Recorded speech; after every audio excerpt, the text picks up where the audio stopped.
June 3, 2025, the U.S. Department of Justice announced the arrest and indictment of two Chinese nationals, Yunqing Zhen and Zunyong Liu, for attempting to smuggle a dangerous agricultural pathogen, Fusarium graminearum, into the United States. This fungus, known to cause head blight in crops like wheat, barley, maize, and rice, is considered a potential agri-terrorism weapon due to its capacity to devastate food supplies and produce toxins harmful to humans and livestock. The charges against Jian and Liu include conspiracy, smuggling, making false statements, and visa fraud.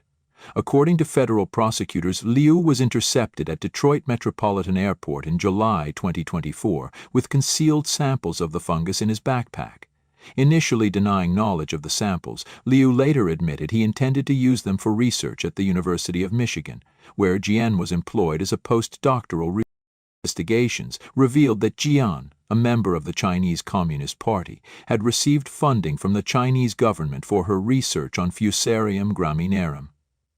Electronic communications between Jian and Liu indicated prior discussions about shipping biological materials and conducting research on the pathogen at the university's laboratory, which lacked the necessary federal permits to handle such dangerous substances. The University of Michigan stated that it had not received any Chinese government funding related to the research conducted by Jian and Liu, and is cooperating fully with federal authorities. The university emphasized its commitment to national security and condemned any actions that threaten public safety. This case underscores the serious national security concerns associated with the unauthorized importation of hazardous biological agents. The potential use of such pathogens as agro-terrorism weapons poses significant risks to the U.S. food supply, public health, and economy. The Department of Justice continues to prioritize the investigation and prosecution of individuals involved in the illegal trafficking of dangerous biological materials. China's healthcare collapse, a silent tragedy. China's medical system is collapsing, and hardly anyone is talking about it. Behind the bright neon of megacities and headlines about technological growth, an invisible crisis is unfolding inside hospital walls across the nation. This is not merely a public health challenge, it is a structural breakdown rooted in demographics, policy failure, censorship, and decades of misplaced priorities. Since the onset of the COVID-19 pandemic, China's healthcare sector has been in freefall. And while the world has largely moved on from the global health emergency, in China, the damage has not only lingered, it has metastasized. A system built on sand. China's public hospitals operate under a dual system. They receive government subsidies as public welfare institutions, but they are also expected to generate revenue through market operations. This hybrid model places them in a fragile position. As long as patient volume is high and insurance payouts flow, the hospitals can survive. But once the population starts aging, shrinking, or spending less, the entire framework begins to crack. And that's exactly what's happening. The collapse isn't theoretical. According to data from the National Enterprise Bankruptcy and Reorganization Case Information Network, hospital bankruptcy filings have surged from just 160 in 2021 to over 1,200 in 2024. Most of these are private or lower-tier public hospitals, and they're not being shut down because of poor care. They simply cannot afford to operate. Private hospitals the first to fall. Since the start of the pandemic, over 2,000 private hospitals have already gone bankrupt. Many of them were small outpatient clinics or community-based facilities that provided essential services in rural or suburban areas. These institutions served as the first line of care for millions of citizens, especially the elderly and the working poor. Their closure means longer travel for basic treatment, overcrowding at larger hospitals, and in many cases no access to care at all. Yet this wave of bankruptcies is not evenly distributed. Poorer provinces like Henan, Heilongjiang, and Gansu have been disproportionately affected, exposing regional inequality in healthcare infrastructure. In these places, a single hospital closure could leave entire counties without essential services like maternity care, emergency trauma response, or even basic pharmacy access. Overcrowded giants, hidden deaths. The hospitals that remain open are under siege. Reports from residents in cities like Changsha, Zhengzhou, and Chongqing describe scenes that would not be out of place in a wartime field hospital. Corridors crammed with stretchers, elevators overwhelmed, and patients dying while waiting for care. At the first affiliated hospital of Zhongga University, which boasts 10,000 beds and is among the largest in Asia, eyewitnesses report that even the hallways are packed with people lying on floors. In one such account, a man delivering food to a relative noted that he waited over 30 minutes just to use one of the 8 elevators, all of which were constantly full. The smell of disinfectant, sweat, and fear permeated the air, and worse. Sudden deaths were becoming commonplace, yet staff offered no explanation. Heart failure, they might say, or complications from pre-existing conditions. Actions, but the truth? It's rarely spoken. Doctors and nurses are allegedly instructed not to report COVID-19 as a cause of death, nor even to inform patients of a positive diagnosis. In many cases, family members are only told of a respiratory condition. This type of narrative control isn't new, but in the context of mass deaths, it becomes chilling. A shrinking population, a shrinking fund. What's driving this collapse isn't just the virus, it's China's demographic crisis. As birth rates plummet and the population rapidly ages, the country's medical insurance fund is drying up. Fewer workers mean fewer contributions into the system. At the same time, elderly patients who require more intensive care are growing in number. The result is a deadly imbalance. More people needing care, but fewer resources to provide it. According to a report published by the China Health Statistics Yearbook, non-political medical institutions reported combined losses of 130 billion yuan, $17.7 billion USD, in 2021 alone. By 2023, that figure had risen significantly, with an average loss of $750,000, 0 cents, per hospital. Many institutions had no choice but to close their doors. And yet, the Chinese Communist Party, CCP, continues to suppress this information, insisting the system is resilient and modernizing. Behind the scenes, hospitals are taking on debt, delaying wages, or cutting corners in hygiene and training. Some operate without functioning CT scanners or oxygen supplies. Others ration medicine, telling patients to buy their own from outside vendors, often at inflated black market prices. Censorship at all costs. The situation is aggravated by strict government censorship. Independent journalists who attempt to investigate are harassed or detained. WeChat accounts posting about sudden deaths or overwhelmed morgues are shut down within hours. Leaked photos of crematoriums operating round the clock in provinces like Jiangxi and Hubei quickly disappear from Chinese social platforms. Those who speak up, including doctors, hospital staff, or even funeral home employees, risk professional retaliation or worse.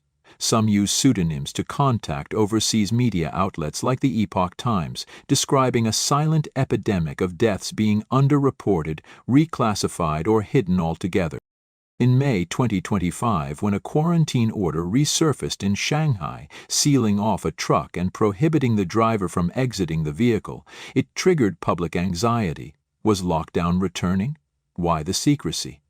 Days later, a quarantine slip for a primary school student in Hangpu District went viral, prompting fears that COVID-19 is still spreading, but without acknowledgement from the state. The business of death.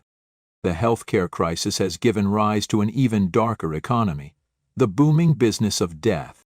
Around major hospitals in cities like Zhongga, Beijing, and Chengdu, shops selling funeral items are thriving.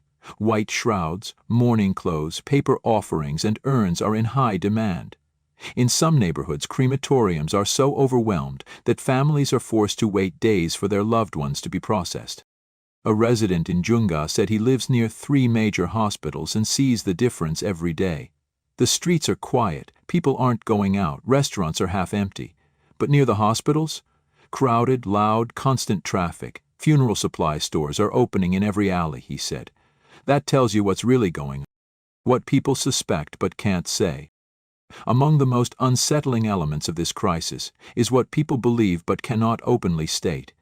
Many residents, especially those who have lost family or friends to sudden unexplained deaths, suspect that these deaths are linked to vaccination side effects or immune system complications following multiple doses. Cases of white lung, sudden cardiac arrest, strokes, or blood clotting are increasing, especially among young adults. In interviews, citizens describe neighbors and co-workers collapsing during routine activities. A woman in Tangan recounted how a seemingly healthy man died suddenly after lunch. Went to the bathroom, never came out, she said. Yet hospitals refuse to list COVID or any vaccine complications on death certificates. In many cases, families are left only with silence and suspicion, a system that cannot be trusted. The root of the issue is not just medical, it's political. As many Chinese citizens have observed, the regime has never been transparent, from the early days of the pandemic, when whistleblowers were silenced, to now, when crematoriums burn through the night. Trust has eroded to near zero. One Beijing resident summarized it bitterly. The Communist Party hasn't told the truth once since 1949. Why would they start now? Whether it's case numbers, death counts, or the status of medical resources, official reports are viewed with skepticism. People rely on word of mouth, banned overseas media, and videos posted in the dead of night to piece together a picture of reality. The bigger collapse. Healthcare is only one part of a broader unraveling. As cities shrink, as unemployment rises, and as local governments face bankruptcy, the ability of the Chinese state to maintain the illusion of control is fraying. The collapse of the medical system is not just a tragedy for the ill, it is a warning bell for the entire nation. If people can no longer trust hospitals, what can they trust? If death itself is covered up, what else is being hidden? The Chinese Communist Party, CCP, recently claimed that the COVID-19 epidemic has slowed, but the death toll across the country remains high, drawing widespread concern. Victims span all age groups from the elderly to the young, with several medical workers also passing away. Additionally, Falun Gong founder Master Li Hongzhi warned early in the outbreak that the CCP virus is purposeful and targeted, aimed at eliminating members of the evil CCP and those aligned with it. CCP state media recently reported, citing the National Disease Control and Prevention Bureau, that the upward trend of the COVID-19 CCP virus epidemic has slowed, with most provinces reaching a peak or showing a downward trend. However, infections remain high nationwide, affecting people of all ages, with many deaths reported. Mr. Tao, a Jilin resident. Recently there have been quite a few deaths. Several people died in the past few days, some elderly, some younger. One elderly person was full of energy, walking around in the morning, but died before reaching the hospital. Dr. Qin Yang, a traditional Chinese medicine practitioner from Zhuzhou, Hunan, those who died aren't allowed to be reported as virus. I estimate China's population is now less than 1 billion, with at least a few 100 million killed by this virus.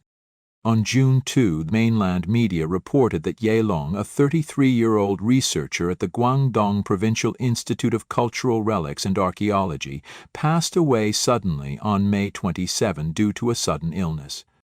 In cities like Guangzhou, Hunan, Guizhou, and Kunming, several doctors have also died suddenly, mostly around age 50.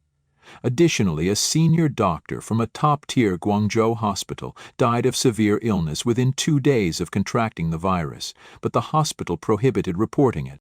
Dr. Kang Heng, a Guangzhou clinic doctor.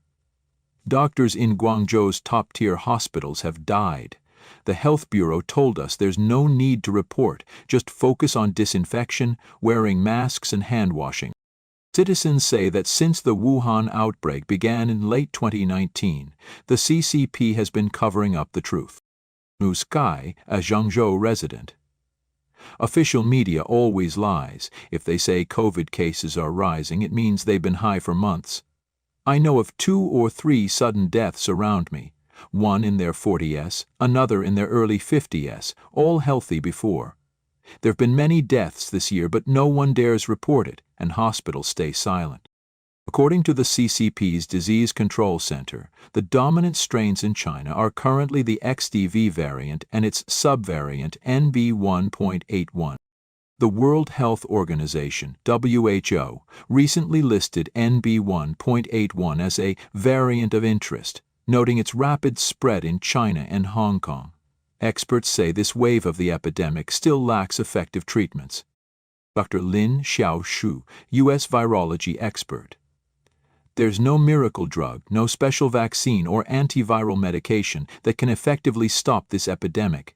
Overall, Chinese people should focus on boosting their own immunity to fight the virus rather than relying on the government for a miracle cure.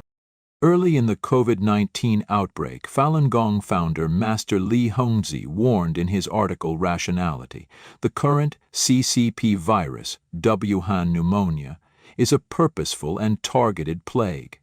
It has come to eliminate members of the evil CCP and those who align with it. Master Li also offered guidance on avoiding calamity. Stay away from the evil CCP and don't take its side, as it is backed by the Red Devil with thuggish behavior on the surface and boundless evil deeds. God is about to eradicate it, and those who stand with it will be eliminated.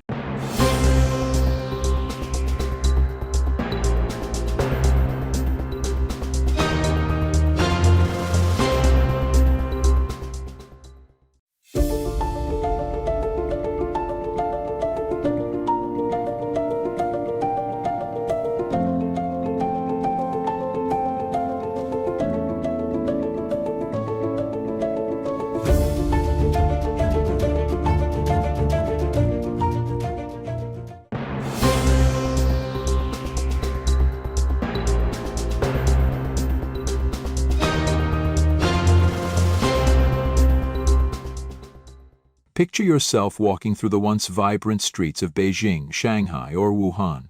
Skyscrapers that once gleamed with dazzling lights, bustling shopping malls, and the hum of crowded sidewalks are now distant memories.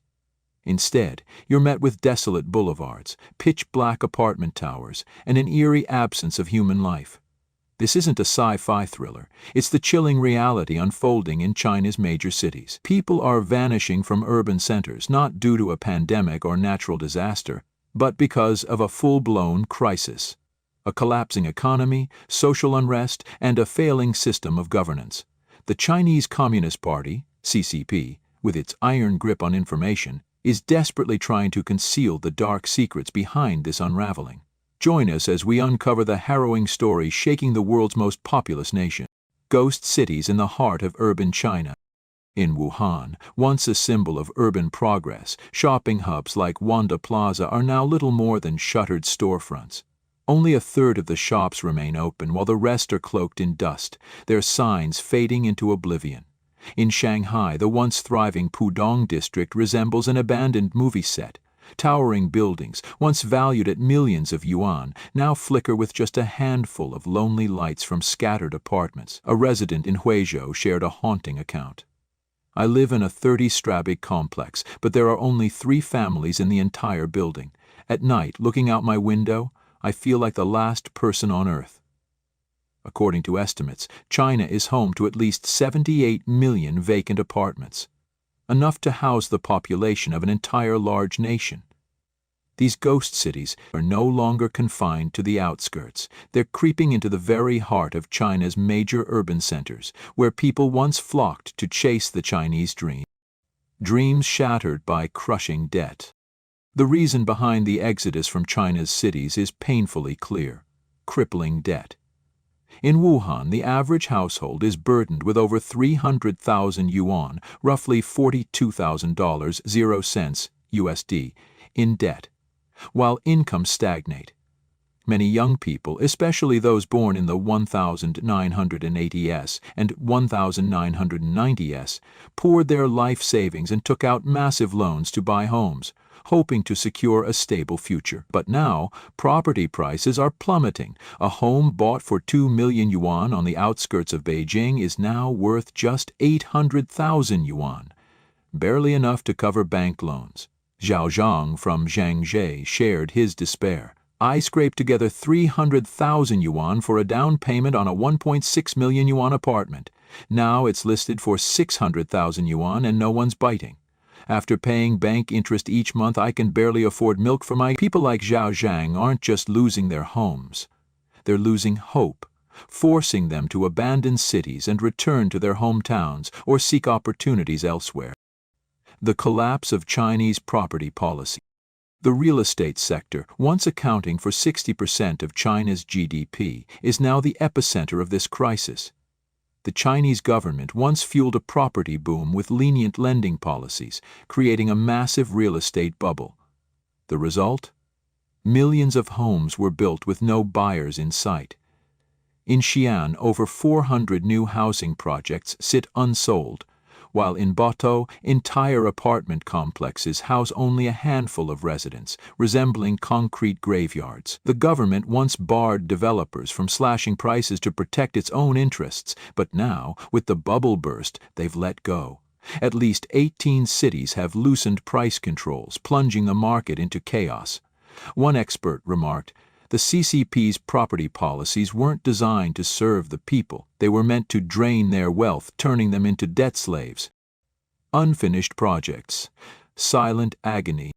Among the most heartbreaking stories are those of rotten tail projects. Construction sites abandoned mid-build. In Xinjiang West Lake, Xingtai, one project has languished for 8 years, its site eerily quiet, devoid of workers. Homebuyers can only visit their dream homes, watching them decay from new to dilapidated. Homeowner in Zhengzhou shared, "I bought an apartment in 2019 for 1.1 million yuan. Now it's listed for 600,000 yuan and still no buyers. I owe the bank 650,000 yuan. If I sell, I'd have to cough up an extra 100,000 yuan, not to mention the 300,000 yuan down payment I've already lost." These stalled projects don't just swallow people's money, they destroy trust in the system. Many choose to flee the cities, leaving behind these half-built relics as symbols of broken dreams. Protests erupt, voices of desperation. The economic collapse isn't just driving people away. It's igniting a firestorm of discontent. In Qingyuan, Shandong, hundreds of homeowners from the abandoned HA City project blocked National Highway 204, demanding answers. Police swiftly cracked down, arresting many, leaving behind scenes of women weeping on the streets.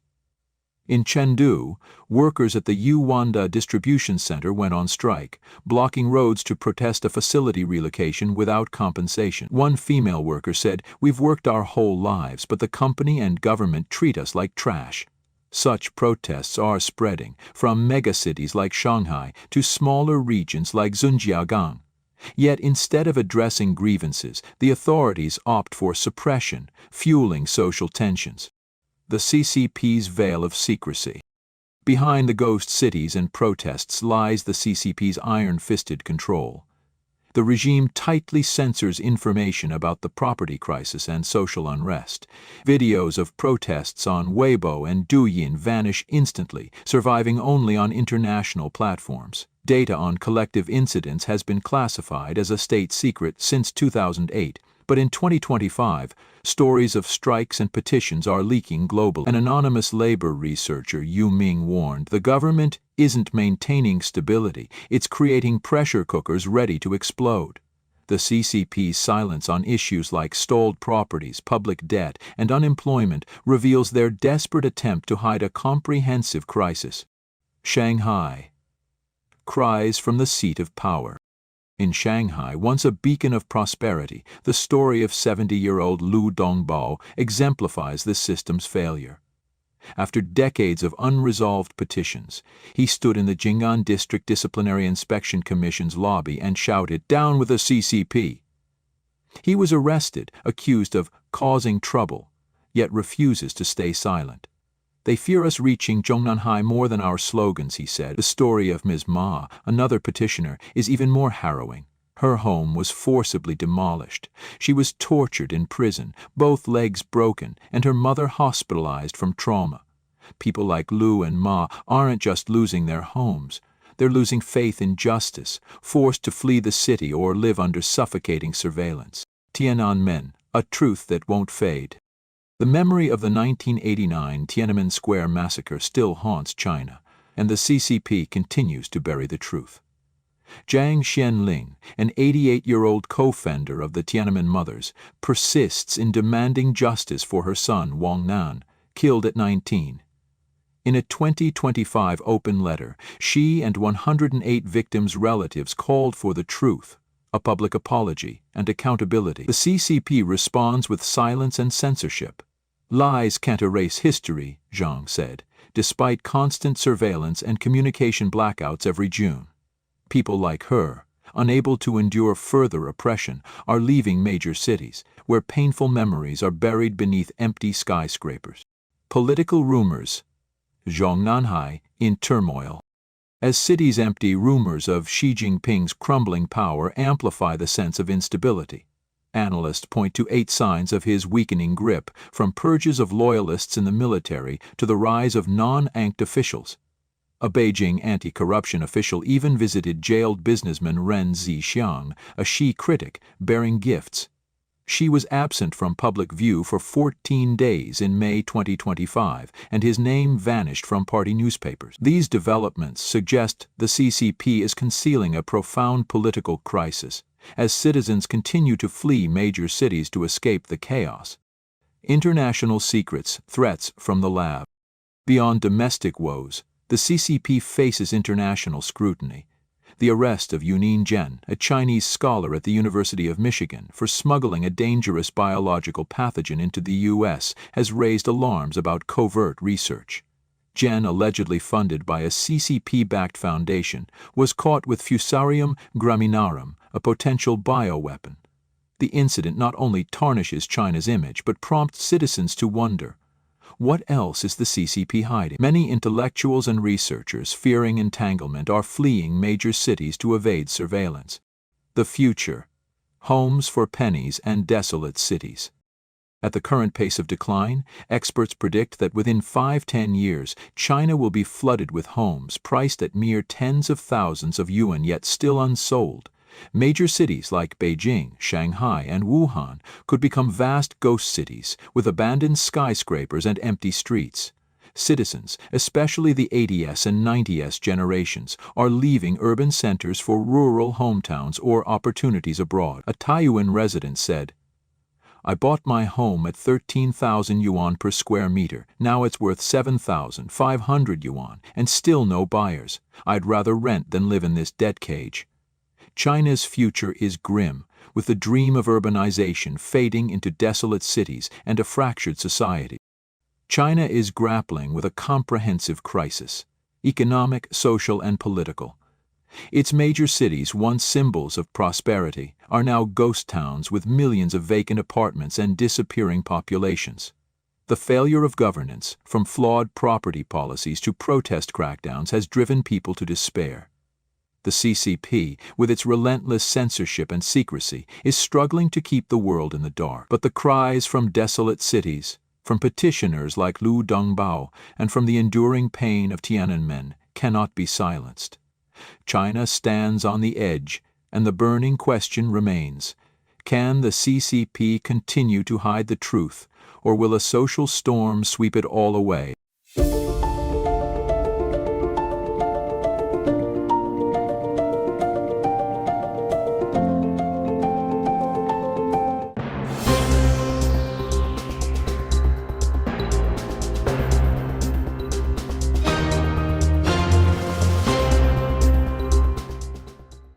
Shanghai's deserted streets, a chilling quiet. Picture yourself standing in the heart of Shanghai, once the vibrant pulse of China, where dazzling skyscrapers and bustling crowds defined the city. But on a radiant Saturday morning in June 2025, the streets are eerily empty, devoid of life. Iconic landmarks like Raffles City, Dragon Dream, and Zhongshan Park, once teeming with activity, now stand in haunting silence.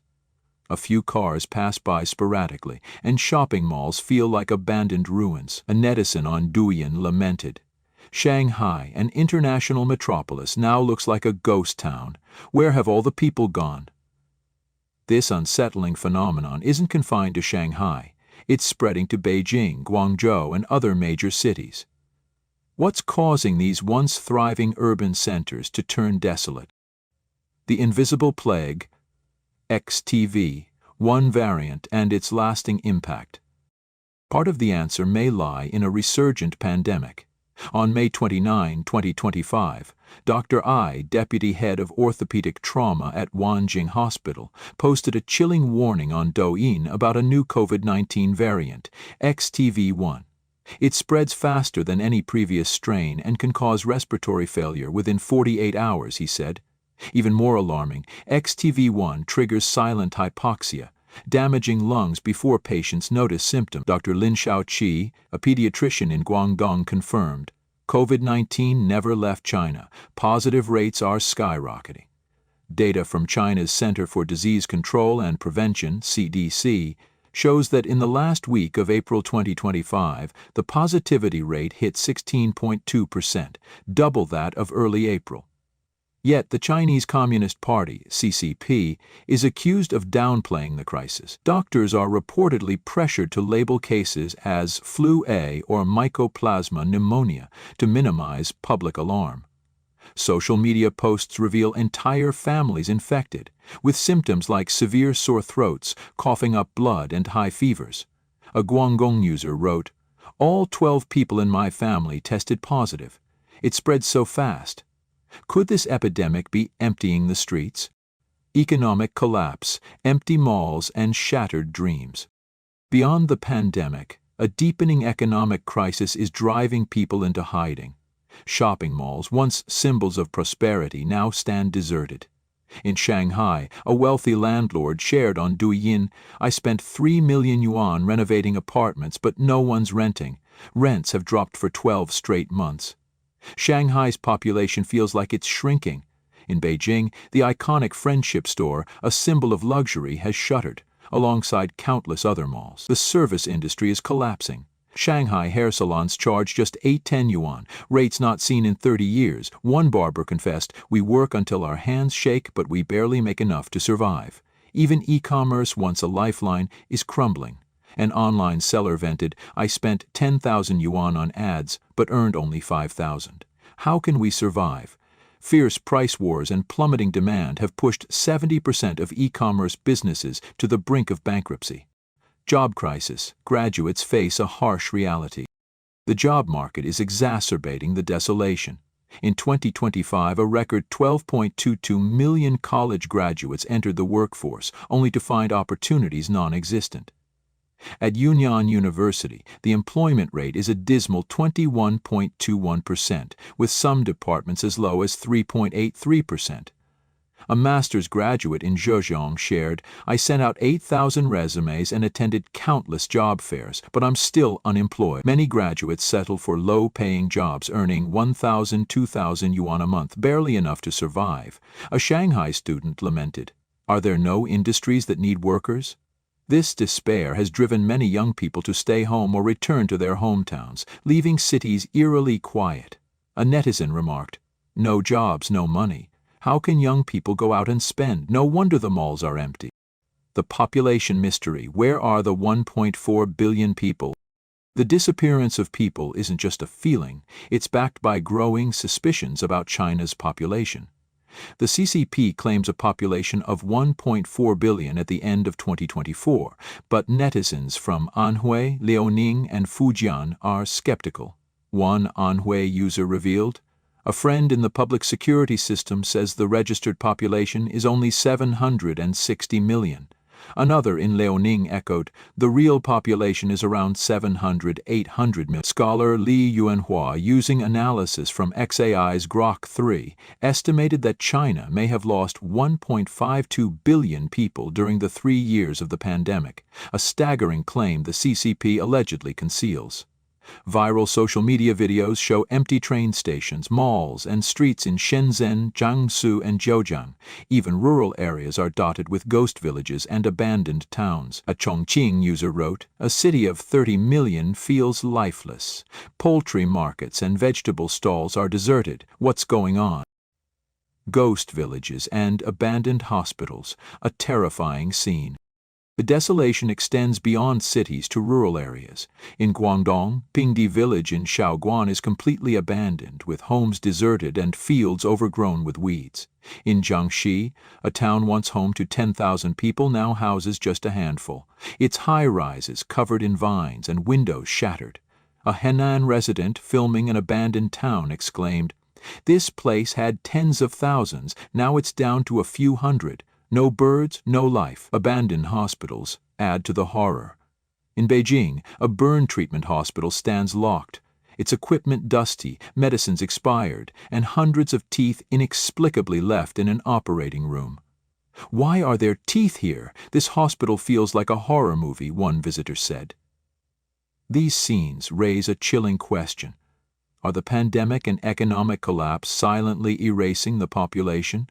Missing children. A growing fear. Fear is mounting over a wave of mysterious child disappearances. In Putian, Fujian, an 8-year-old boy vanished for 29 days without a trace. In Beijing, a 15-year-old disappeared while hiking Xishan Mountain. A girl in Yunnan has been missing for over 4 months since leaving home. Similar cases have surfaced in Wuhan, Nanjing, and Ankang, with suspicious details, broken surveillance cameras, vague witness accounts, or children vanishing moments after interacting with strangers. In a shocking Putian case, a girl was lured away to help find a cat and abducted by a group in a crowded area. Netizens demand answers. With cameras everywhere, how is nothing recorded? Who's behind these invisible abductions? This fear is keeping families indoors, further emptying the cities. CCP cover-up, a man-made disaster. Behind this grim reality, the CCP is accused of hiding the truth. Dr. Lin Xiao, former lab director at the U.S. Army Research Institute, stated on Elite Forum, "China's CDC data is misleading. They don't report actual case numbers, only positivity rates to deceive the public." Producer Li Jun added, "The CCP swings between brutal lockdowns and pretending the virus doesn't exist. This is a man-made disaster. Tight censorship scrubs social media of posts about school closures, infected families, or abandoned villages." A Guangdong user complained, "I posted about my family's infections and it was deleted in 10 minutes. They don't want us to know the truth." Xi faces the storm. Other crisis, Xi Jinping faces growing criticism. At a Politburo Standing Committee meeting, retired politician Liu Huan called Xi's ideology hypocritical and absurd, listing 6 fatal mistakes: economic policies favoring state-owned enterprises, stifling private businesses, and aggressive wolf warrior diplomacy isolating China. Xi has dragged the country backward like a dictator obsessed with ideological control, Liu said. He demanded investigations into former Premier Li Keqiang's death and a review of Xi's 13-year leadership. Though such criticism may be suppressed, it reflects rising discontent within the CCP and among the public. Pension cuts. Fury erupts. Public anger is boiling over the CCP's policy of clawing back overpaid pensions. In Guangdong, a 90-year-old retired official was ordered to repay 120,000 yuan, with his pension slashed from 30,000 to 20,000 yuan a month. Leaked documents from Hunan show others forced to repay pensions from 4 years prior. One citizen raged, "The money's already spent. How can we repay it? Is this even a government?" The policy affects not just officials but also civil servants and teachers, fueling social unrest. A Weibo user commented, "They say it's about cutting debt, but it's about cutting people. Population shrinks, debt disappears. That's their solution. Where is China headed?" From Shanghai's silent streets to Jiangxi's abandoned villages, from missing children to deserted malls, China faces a multifaceted crisis. The pandemic, economic collapse, and CCP cover-ups have plunged the nation into a dangerous spiral. The 1.4 billion population seems like a paper figure as cities lose their vibrancy and people live in fear of an uncertain future. Is this the aftermath of the pandemic, an economic implosion, or a darker secret the CCP refuses to reveal? Share your thoughts in the comments and stay tuned for more updates. Thank you for following China Undercover. If this story resonates, don't forget to subscribe, comment, and share to spread the truth. See you in the next video.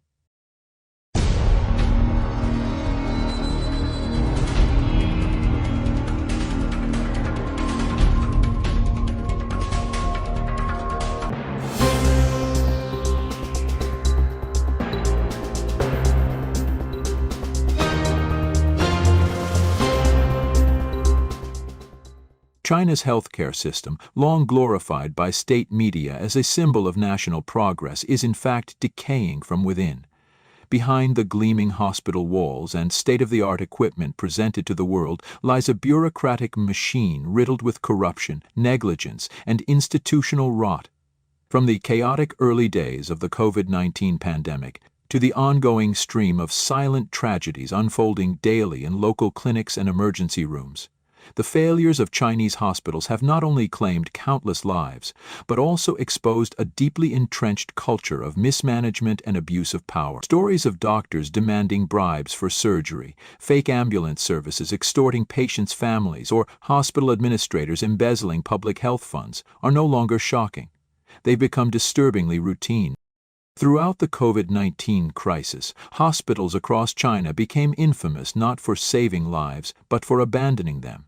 In early 2020, whistleblowers like Dr. Li Wenliang tried to raise the alarm about the virus, only to be silenced by authorities and ignored by hospital systems that prioritized pleasing the regime over protecting patients. During the most severe outbreaks, countless patients died not because the virus was too deadly, but because the healthcare system simply could not or would not treat them in time.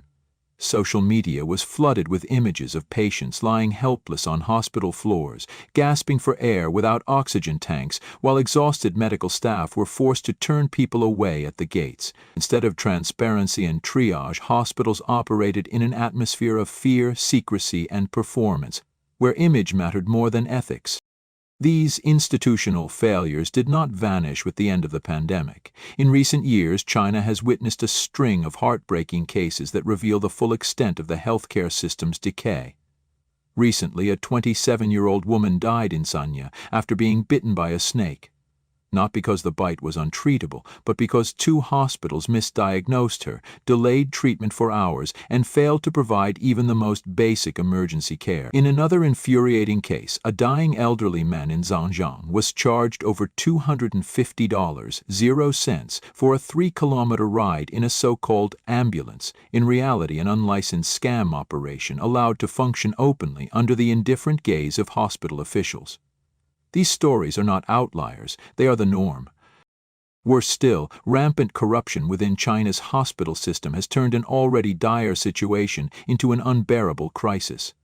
Senior doctors often openly demand bribes if patients want to be operated on sooner. Hospital directors accept kickbacks from pharmaceutical companies in exchange for prescribing unnecessary medications.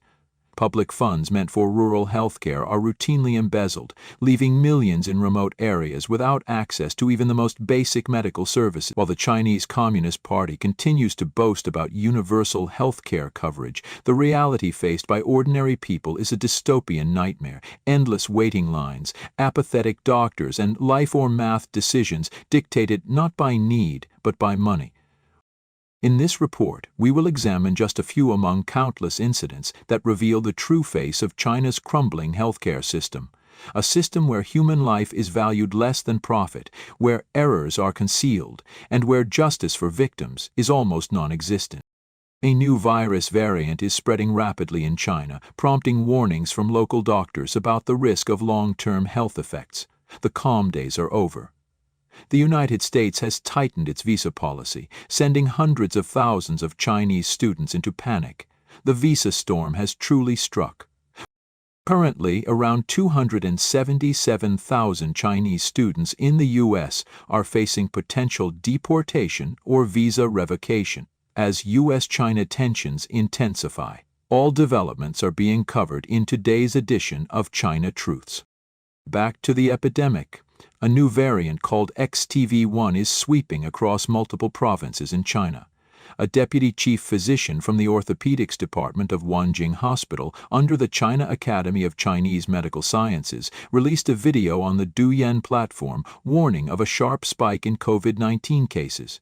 According to him, this new variant spreads much faster than previous strains and can escalate within just 48 hours after infection. The most alarming symptom is silent hypoxia, a dangerous drop in blood oxygen levels that occurs without noticeable shortness of breath. By the time it's detected, the lungs may already be severely damaged, even life-threatening. The doctor warned that this variant may lead to long-term health complications. In Guangdong province, a pediatrician also tested positive and shared her case in a video, stressing that COVID has never truly gone away. Despite the removal of lockdown measures, the COVID positivity rate in China is steadily rising. While many current cases resemble a common cold, citizens claim the government has deliberately concealed the scale of the outbreak. Instead of diagnosing COVID-19, many doctors label cases as influenza A or mycoplasma pneumonia to downplay the severity. Even renowned virologist Zhang Nanshan recently admitted that the outbreak has peaked in China. On social media, people are reporting that schools in Guangdong, Shanxi, Jiangsu, and other regions have been forced to close or shift students to home quarantine. However, due to censorship and deleted posts, the public is only seeing the tip of the iceberg. Many families and communities have experienced widespread infection.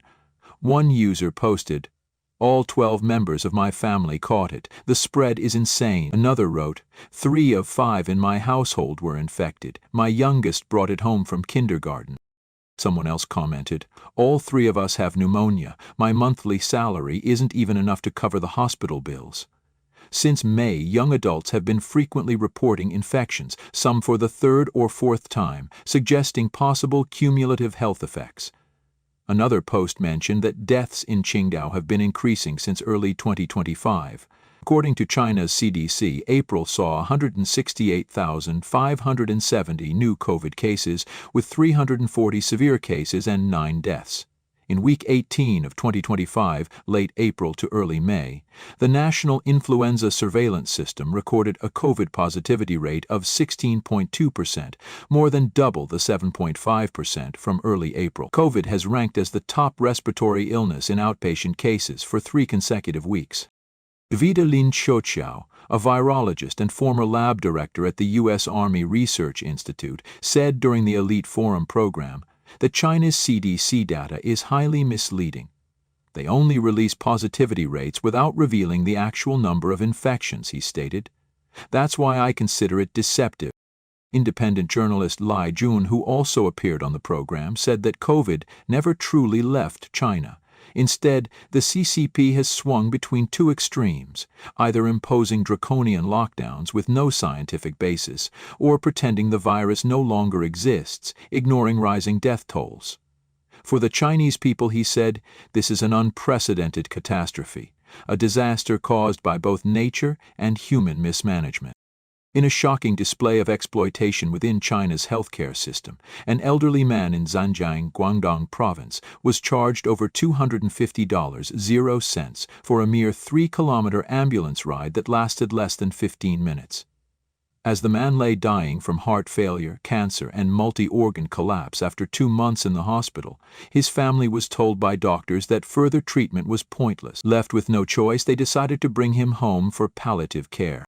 However, the hospital refused to provide an official ambulance, forcing the family to rely on a so-called private ambulance introduced by a doctor.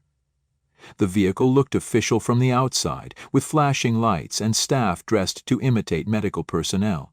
But inside, it contained nothing more than a stretcher and a portable oxygen bag, no medication, no monitoring equipment, and no real medical support. The family, desperate and grieving, was presented with a bill of over $250.00 for the short ride, a blatant act of price gouging in a moment of vulnerability.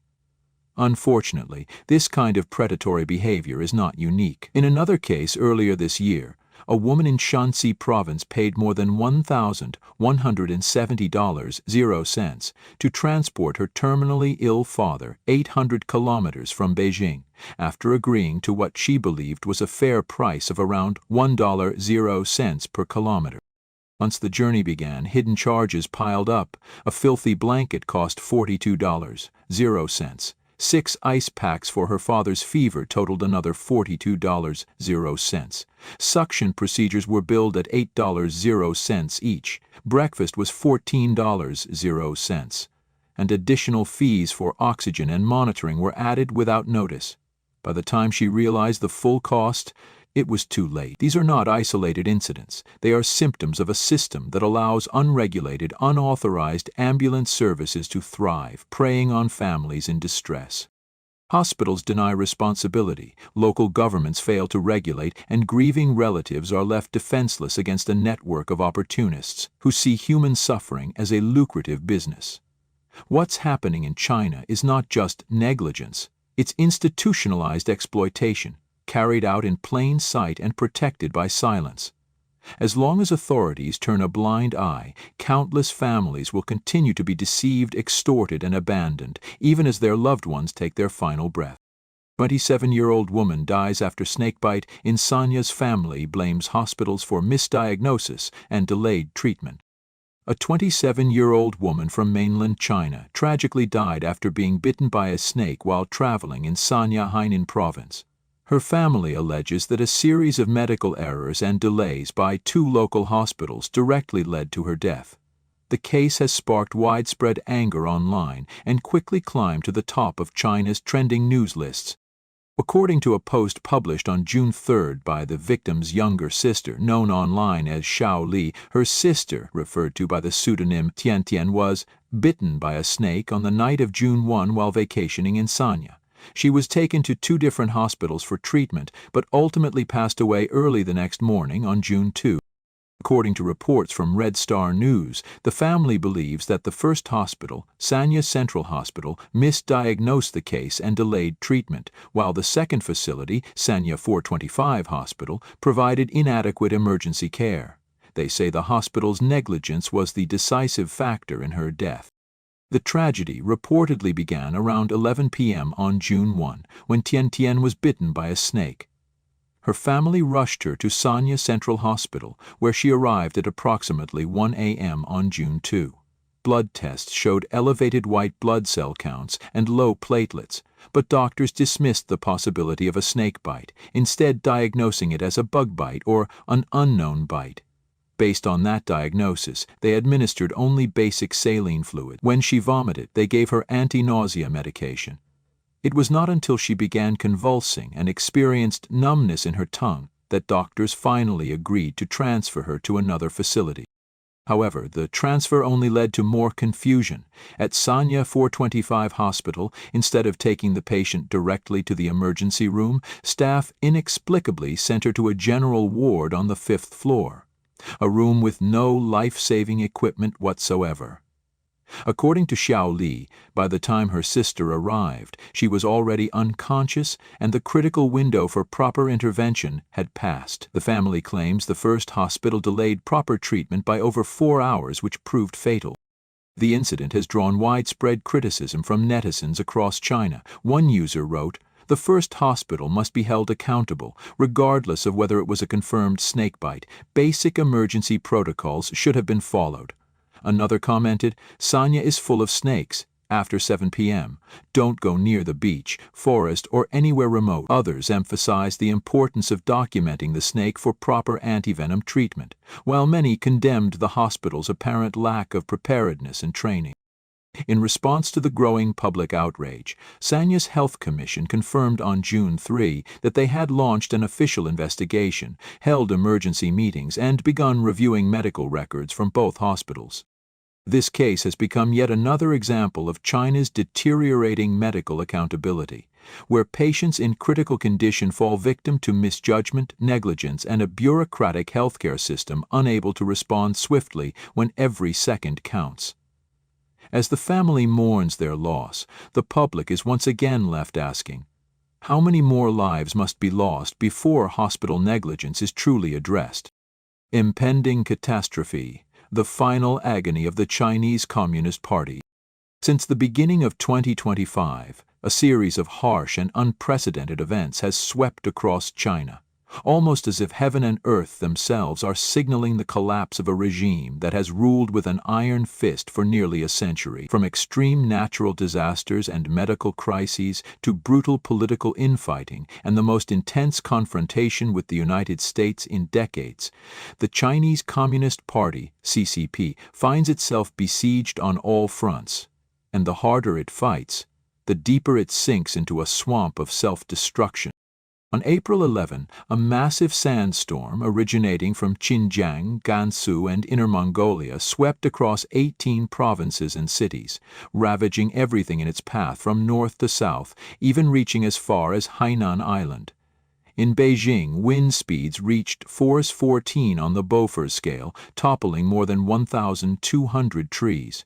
Even state media were forced to admit this was the most severe climate event in recent years. In traditional Chinese culture, such phenomena are seen as heavenly omens, warnings from above of impending disaster.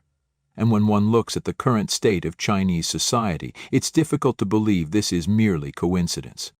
Inside the regime, the battle for power has escalated to a level of merciless purges. Since the 20th Party Congress, numerous high-ranking officials, many of them personally appointed by Xi Jinping, have been purged, including ministers of defense, members of the Central Military Commission, and commanders of the Air Force and Navy. The mysterious death of former Premier Li Keqiang just 7 months after retirement, and the imprisonment of a former journalist who called for an investigation, have sparked international outrage. When even the ruling elite cannot coexist, how can stability be expected for the general population? On the international stage, the CCP is locked in its most intense tariff war ever with the United States. Ever since President Donald Trump announced his comprehensive reciprocal tariff plan, China has been the primary target. Both sides have escalated retaliatory tariffs, reaching 125%, then 145%, with no signs of de-escalation. While over 75 countries have chosen to negotiate with the U.S., the CCP alone has reacted aggressively, launching countermeasures that many analysts describe as self-sabotaging, especially amid a domestic economy spiraling into crisis. Mounting local government debt, a frozen real estate sector, surging unemployment, and collapsing consumer confidence. Yet the most devastating threat may be coming from the healthcare front.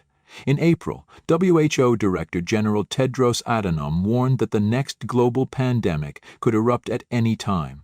According to WHO data, just in the first quarter of 2025, outbreaks of Ebola, Marburg virus, and avian flu have emerged globally, with avian flu already spreading to cattle and humans. In China, a new variant of the coronavirus has been detected, once again pushing hospitals into a state of collapse. COVID positivity rates are surging, particularly in northern provinces. Citizens report a spike in sudden deaths across all age groups. Hospitals and crematoriums are overwhelmed. In many rural areas, the dead are now being buried instead of cremated due to capacity shortages. If another major outbreak occurs, it could be the final blow that Beijing cannot recover from. None of this is accidental.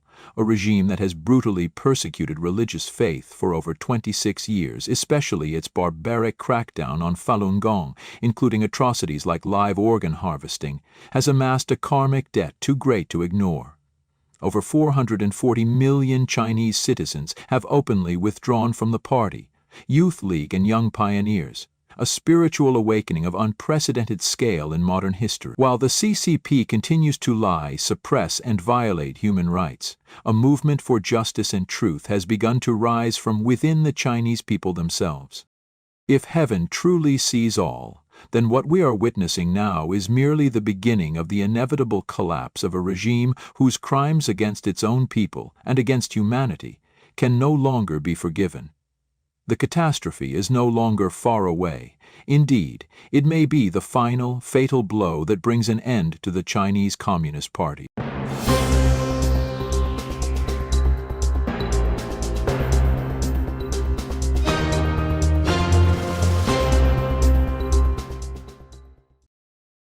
As the European Parliament moves to revoke their legal protections, internal probes into their staff members and associates are also underway. Entry access to all implicated individuals has already been revoked. Huawei, for its part, flatly denies all allegations, insisting the company follows the law and does not engage in corruption. Yet public opinion tells a different story. Online users mock the company's denials, pointing to Beijing's long history of political manipulation and corporate influence buying abroad. The scandal continues to unfold and threatens to deepen public mistrust in both Chinese companies and the integrity of European institutions.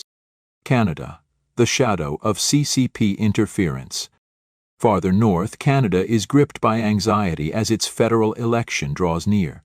On April 28, citizens will head to the polls to elect a new leader, but the specter of interference from the Chinese Communist Party, CCP, looms large over the country. A report by the Canadian Security Intelligence Service, CSIS, confirmed that the CCP interfered in 2 previous elections, using the social media platform WeChat, widely used by Canada's 2 million ethnic Chinese, to manipulate public opinion.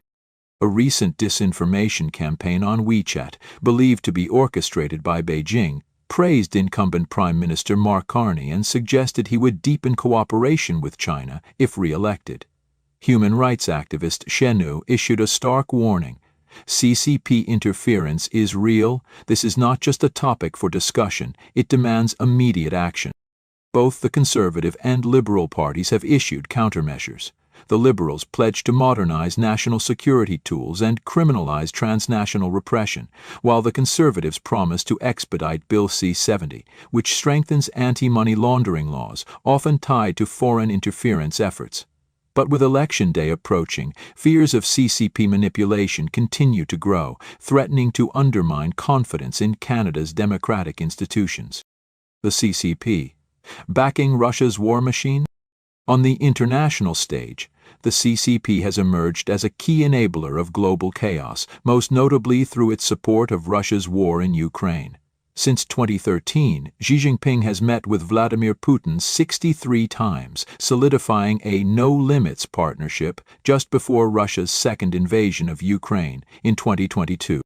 Since then, bilateral trade has surged by 63%, with China supplying $300 million, 0 cents worth of dual-use components each month, semiconductors, ball bearings, and electronics, used in Russian tanks, drones, and missiles. These supplies have allowed Russia to maintain its military capabilities despite sweeping international sanctions. China has also become Moscow's largest oil customer, purchasing discounted crude that funds further arms imports. This financial loop enables Russia to continue arming not only itself, but also rogue states like Iran and Venezuela. Beijing has refused to condemn the invasion, offering diplomatic cover for the Kremlin on the global stage. Without China's backing, Russia's war machine would likely have collapsed long ago. The upcoming Xi-Putin summit on May 9 in Moscow is expected to further strengthen this dangerous alliance, pushing the world closer to the edge of all-out conflict. Meanwhile, a deadly explosion at an Iranian port has claimed at least 40 lives and sent shockwaves through the region, just days after the 3rd round of U.S.-Iran nuclear talks. Security firm Ambry attributed the blast to mishandling of missile fuel chemicals, imported from China. Though Iran's Ministry of Defense has denied involvement, Beijing's role raises alarm about the CCP's indirect contributions to instability in the Middle East. Images of rising black smoke, bloodied victims, and scorched vehicles serve as a grim reminder of how a single mistake, fueled by strategic negligence, can trigger mass casualties. The incident underscores the growing threat of China's opaque arms trade, reaching volatile regions. Amid mounting tensions with the United States, Beijing made a symbolic move by lifting sanctions on several EU lawmakers. These sanctions, imposed in 2021 in response to EU criticism of China's human rights abuses in Xinjiang, had frozen an already stalled investment agreement. The gesture appears to be a desperate attempt to salvage collapsing trade relations with Europe. Yet the comprehensive agreement on investment is now considered obsolete. The EU has maintained its sanctions, and the prospect of renewed talks is remote. Trapped between U.S. pressure and European distrust, China is rapidly losing its global alliances. Shanghai, Canada, Ukraine, Iran. Each is a puzzle piece in an increasingly grim global landscape. From trade wars to election interference, from weapons shipments to human rights violations, the fingerprints of the Chinese Communist Party are found on every front of unrest. Trade has slowed, jobs are disappearing, societies are fracturing. The question no longer lies in whether a turning point has been reached, but whether anything lies at the end of this tunnel at all. Or is the world entering a new era, one where darkness consumes everything?